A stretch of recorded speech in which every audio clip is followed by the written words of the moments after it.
Assalamu alaikum, fam. Hope you're doing well. So, there's going to be some people who are coming over from Afghanistan. They're going to face a cultural shock when they come to America. We need to make sure, especially those that land in the UK, that they're able to find jobs. They never go to the hospital alone. They don't go into credit card debt. They get their teeth checked. Everything, we have to help them to get integrated. With the young girls, we have to protect them. We have to keep them away from the gangs and the pimptresses. We have to keep them safe off the streets. And some of them might be alone and not have a family. We have to be their family, wherever they are. We have to go to our local masjids, talk to imams, and we have to network. And we have to help them to get on their feet, to get clothes, give them food, whatever it is they need. We also ourselves have to eat healthy, have to get rest, to be safe wherever we go. If anyone harasses you for wearing your religious clothing, especially the brothers for having a beard as well, film them, okay? Film every interaction. Don't go too many places alone if you don't have to, right? Go with your family, go with your friends, be in a group, don't be alone. Try to always have somebody, because even I've been noticing weird looks people have been giving me, which is odd because as someone who was born in America and is part Cherokee, which is the more ancient blood of this land, and who was raised by a Vietnam veteran, it does piss me off that a religious garment makes people think they have the right to assume I'm not American or I'm not from here. It's something that really gets me pretty angry. Also, talk to your children about any stigmas they may face from other students, regardless of what grade they're in. And don't tell your daughters to stop wearing their religious garments or your sons who want to wear theirs. That's not what we should do. We should not bend out of fear of stigma from the kuffar. We have to be smart and be bold and resolute. And when people are throwing insults and slurs and giving, heavy dosages of mockery, some of them you must ignore, but some of them you need to correct the record, okay? Because it can get out of control. This is not a time for only ignoring. If you think that, you are not seeing what could possibly happen, okay? If the Uyghurs in China were able to correct records more with people, right, to engage in more dialogue, maybe more of the population would have defended them when they were shoveled off into concentration camps.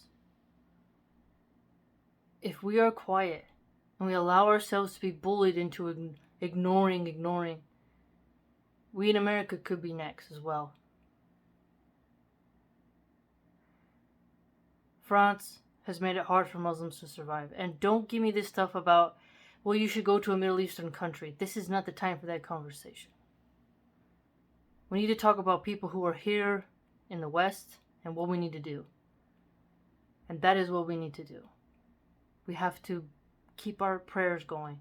We have to seek refuge in Allah. We have to keep studying, keep spreading knowledge, keep correcting the record, engaging with people in any opportunity we get that's productive.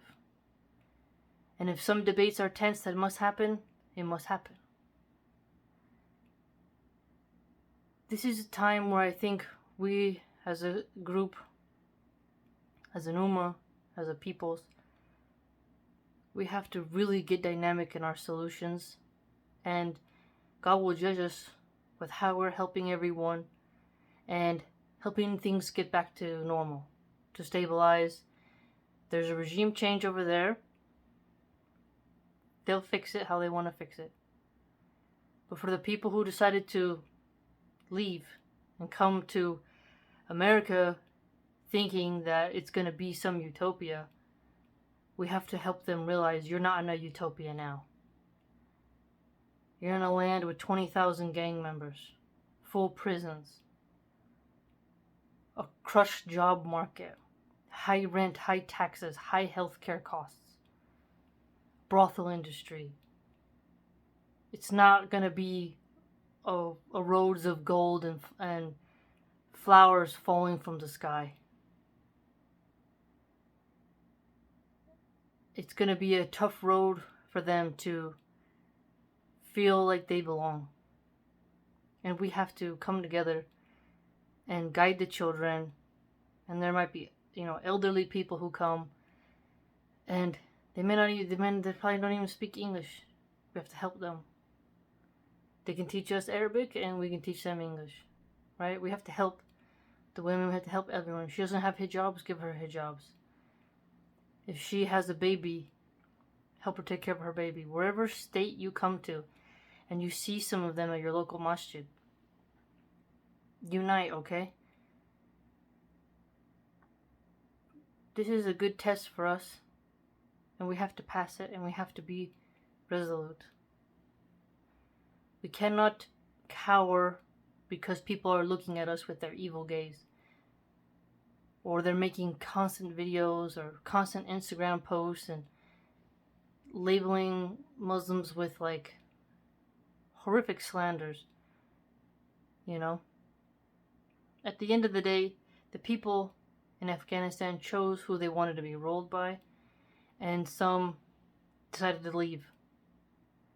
And remind people, when Black Lives Matter rioted, the conservative male Christians, they didn't go outside and stop the riots. When the stores were looted, they didn't stop the riots. When they set buildings on fire, they didn't go put them out. So as they're saying, oh, if Islam's so great, why are people holding on to planes to escape and dropping to their death? And it's like, well, if America's so great, why do so many people die in Chicago every day? Again, these are things you're going to have to answer them back with, right? And they keep mentioning the burqa part. Then more hijabis, more niqabis.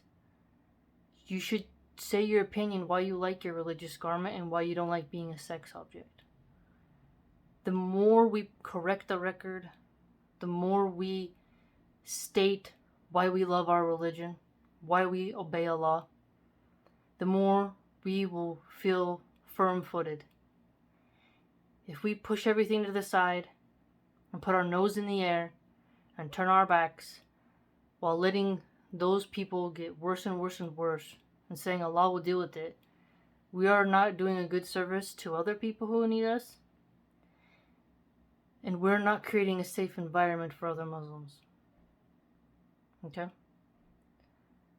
So please, let's try to get along.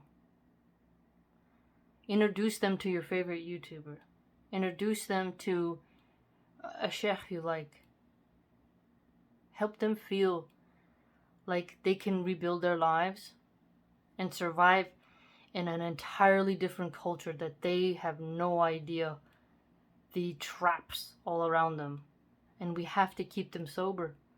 We have to keep them away from the drugs. We have to do our best with all of them.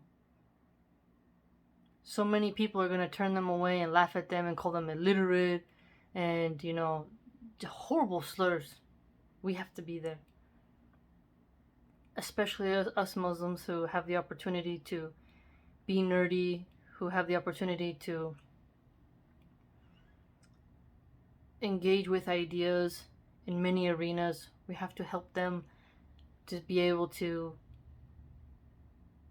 know their environment, what they're coming into. So whether they go to the UK, Ireland, Scotland, wherever it is, those planes are going to land.